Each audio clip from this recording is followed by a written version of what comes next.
Hi, welcome back to the Tobacco Use Prevention Education Program. This is session 2. Today, we are going to be talking about the health risks of smoking tobacco. We'll start by looking at how the lungs work and then switch gears and talk about some of the risks that come from smoking tobacco. So we're going to start by just looking at some basic facts about the lungs. Our lungs are part of the respiratory system, and the respiratory system is responsible for transporting oxygen from the air that we breathe into our bloodstream while taking away carbon dioxide when we exhale. And we are continuously breathing oxygen in and blowing carbon dioxide out. Taking a closer look at the lungs, we have 2 lungs inside of our chest cavity, located on either side of our heart. We have the right lung and the left lung. And the left lung is slightly smaller than the right because our heart sits in the middle and the left lung makes room for our heart. The left lung, as you can see from the label here on this diagram, is divided into 2 lobes, so 2 sections of the lung, where the right lung has 3 lobes. And again, it's because it's slightly larger than the left lung.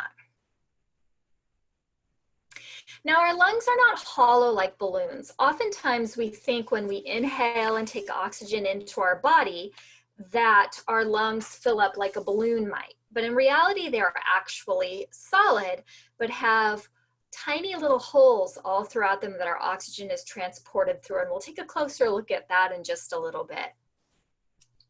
So our diaphragm helps our lungs work. So our diaphragm, as you can see from this illustration, is located just below our lungs. And the diaphragm is a dome-shaped muscle.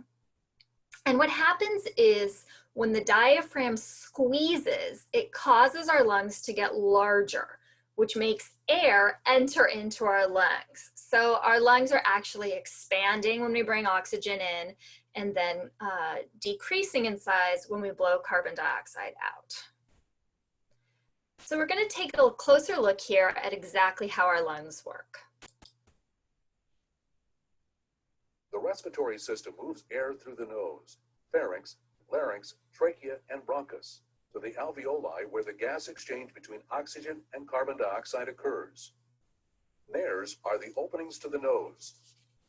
The nasal cavity is lined with cilia, mucous membranes, and blood capillaries. The air is filtered by cilia, moistened by mucous membranes, and warmed by the blood. Air moves into the pharynx or throat, the common passageway for food and air. Air continues on to the larynx. The epiglottis, a flap of tissue in front of the larynx, closes off the larynx when swallowing to prevent food from entering.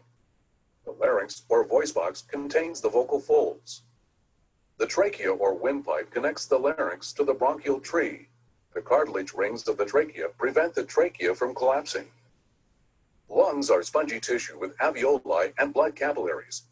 Breathing occurs because of the expansion and contraction of the lungs. The bronchi carrying the air subdivide into smaller branches called bronchioles. At the end of each bronchiole are the alveolar sacs. The alveolar sacs are surrounded by blood capillaries and contain millions of single-layer alveoli cells where the gas exchange takes place.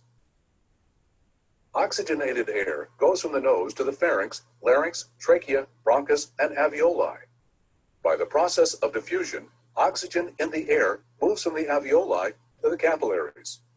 Carbon dioxide moves from the capillaries to the alveoli and is exhaled. This process is called respiration. So that gives you an introduction to the respiratory system, and you can see how the oxygen from going through our nose or through our mouth ends up all the way through our lungs and processed into our bloodstream, and then our bloodstream carries oxygen throughout our body, which is a necessity for us to live. If you put your fingers right now on your throat, you can feel those cartilage rings that they were talking about that are in our trachea that protect it from collapsing. I also think it's interesting that there's a flap that closes off in our throat when we breathe or when we eat so that food cannot get down our windpipe. It's a way to protect our lungs from that happening. So let's pause for a minute and think about what happens to a smoker's lung, because our lungs are only designed for oxygen. But when a smoker inhales on a cigarette, they're bringing a lot more than just oxygen into their lungs. Well, I'm going to show you a video that I created for you. And if we were in person, we would be able to show you some lung kits that we have. But I'm going to show you an example here of what a smoker's lung looks like compared to a healthy lung.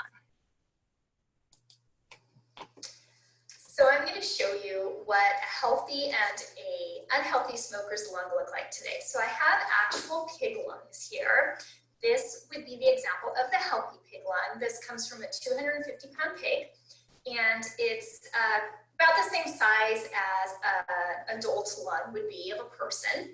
And if you were here, I would let you put some gloves on if you wanted to and come up and touch it. But if the tissue feels very healthy, it's smooth, there's no tough spots or tumors or anything like that in that. And you will see I have a foot pump that I'm pressing on to inflate these lungs. So this is what happens when we breathe. Our lungs fill with air and expand. Now these actually can expand more alternately. So you can see the inside of the lungs as well. These expand more than our lungs would because there's no rib cage around them, which normally prevent them from expanding too much. This here is the trachea. That's where our air goes down our windpipe into our lungs. And what's interesting is that oftentimes we think of the lungs as being hollow, but they actually aren't. I'm going to show you here. I have a little, what's called a cross section. So it would be as though we took a section of the lungs and pulled that out. You can see a dry section here of the pig lung. I'm going to bring it closer to the camera so you can see it up close. A lot of people, when they see this in person, think it looks like a piece of bread. In fact, if you could see my dog right now, she's right below me, very interested in this. But there's little teeny tiny holes in it that our air passes through. So it's not hollow like a balloon.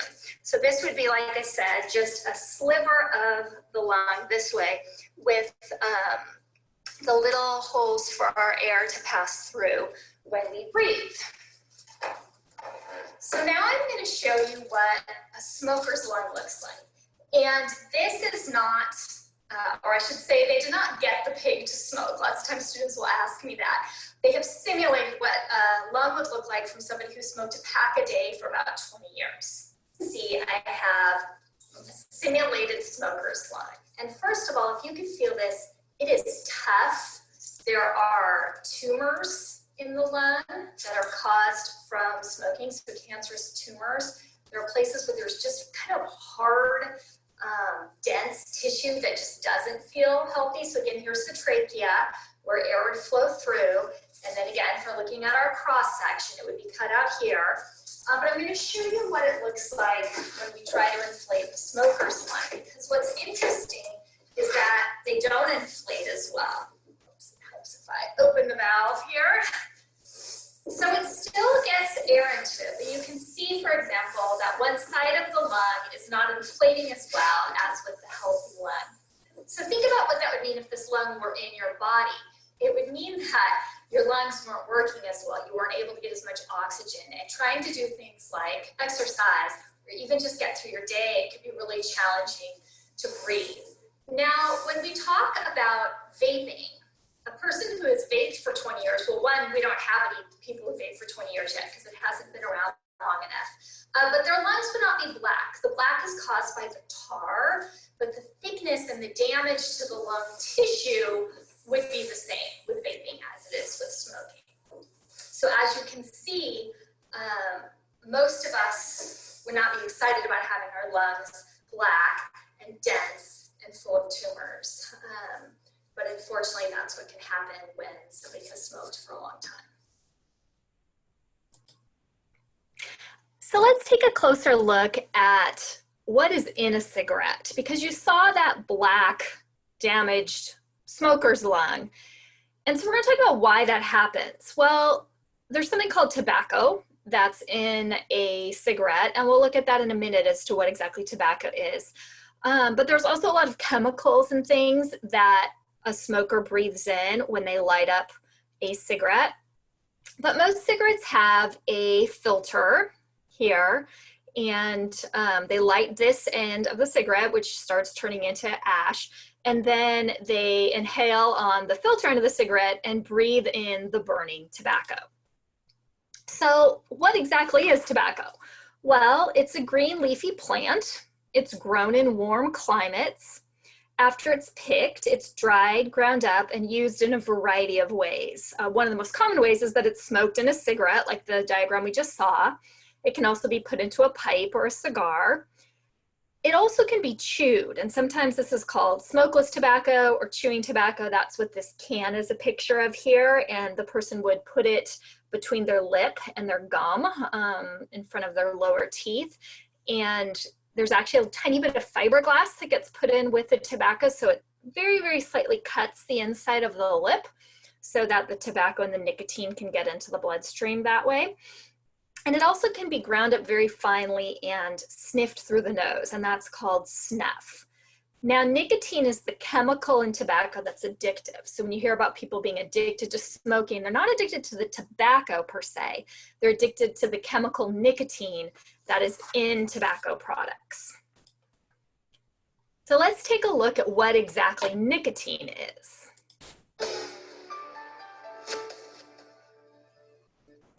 This report is brought to you by a grant from the Connecticut Tobacco and Health Trust Fund. In this week's report, we'll look at one of the chemicals in tobacco products that makes smoking particularly harmful to us teens.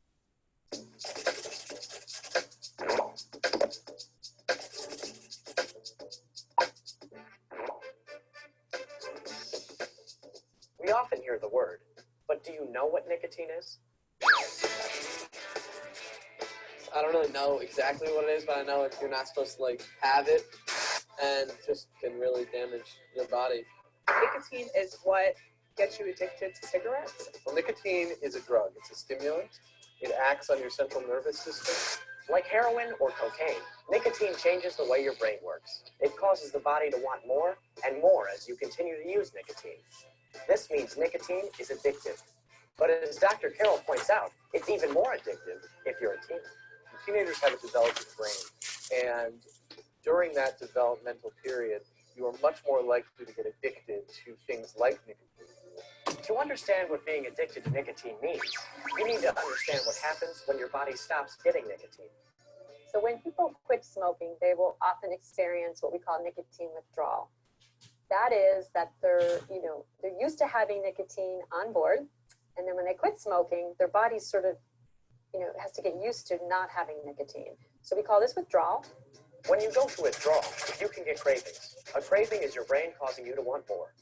So with nicotine, you get a physical craving for another cigarette.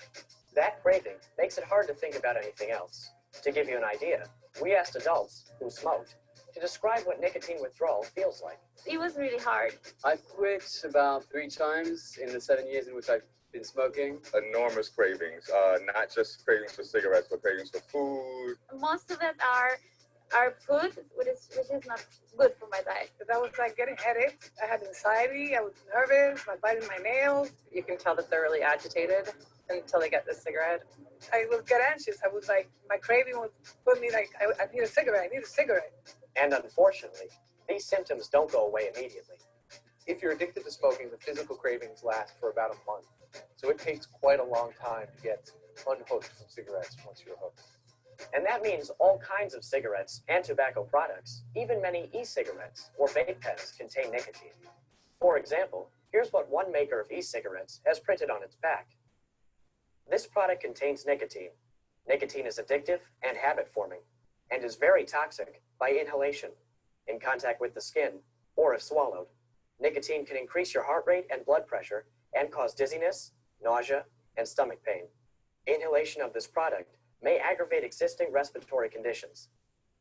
Need I say more?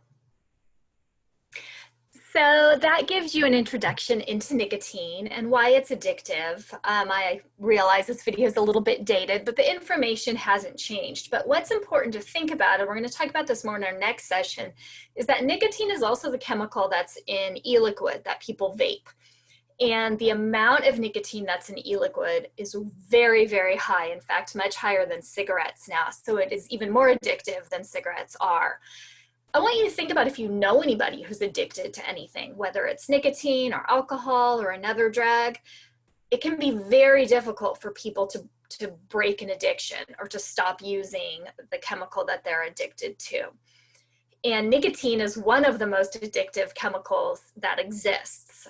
Most smokers have tried to quit many times, and some never can. And those who do, oftentimes, is after many, many attempts. So one thing that he mentioned that I think it's particularly important to be aware of is that up until about the age of 25, our brains are still developing. And until that time, we're just more susceptible to addiction of any kind.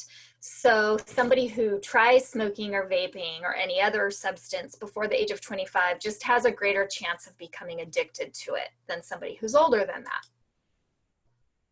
So looking at a nicotine molecule here, as we've mentioned, it's a drug.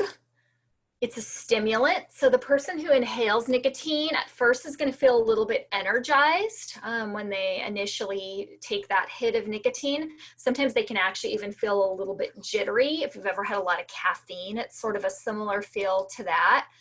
As I mentioned, it's highly addictive. So our bodies and our brains get used to that nicotine and dependent on it very quickly. And it can change the chemistry in our brains so that we no longer feel normal without that chemical. It's found in tobacco products, as I've mentioned. And I want you to think about, if it's unsafe, why do people still choose to use these products that have nicotine? Well, when I talk to young people, oftentimes they tell me that it's because they're stressed out, they are curious, that kind of thing. But as we'll look at later in these lessons, there are healthier ways to deal with stress and anxiety than using a substance that is so highly addictive. So when a person lights a cigarette, what exactly is burning in that cigarette and what is being inhaled into their lungs? Well, you might be surprised by some of these things. So for one, it releases carbon monoxide, which is the same as comes out of a car in the exhaust pipe. So if you've ever stood behind a car and smelled that, in fact, we have carbon monoxide detectors in our homes because it is so highly toxic and poisonous to us to breathe it in.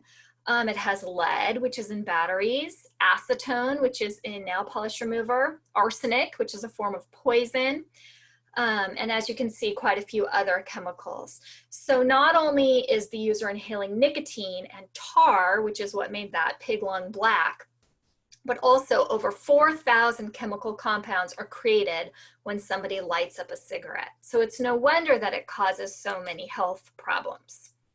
All right, we're going to look at one more video here that's going to show you what all of that tar does to a person's lungs. Oops, try that again.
if you smoke, I hope this gives you the incentive to quit. And I wish you luck in your journey to quit. If you don't smoke, why would you start?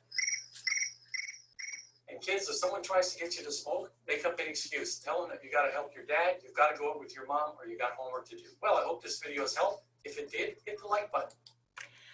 So that's just another example to what exactly those chemicals and that tar does to a person's lungs. But it can also cause problems in other parts of our bodies as well. So it can cause all sorts of cancers, from cancer in the lungs, leukemia, stomach, kidney, pancreas, colon, bladder, and cervix.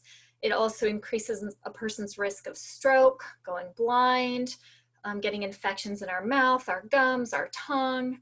As you can see, just a whole host of problems. So we talked about how smoking is the #1 preventable cause of death last session. And as you can see why, because it just is so risky for our health. So we're at the end of our second session, and you have a homework assignment this time, but I hope it's one that you will find enjoyable. With this video, your teacher will include an interview sheet, and I would like you to talk to either one of your parents or a grandparent or an adult and ask them about their experience with using or not using tobacco products and what their thoughts are on it. And when you're done with that assignment, your teacher will explain how you're to turn it in. And I look forward to talking with you in our next session when we're going to be focusing on e-cigarettes and vaping. So have a wonderful day and hang in there being at home.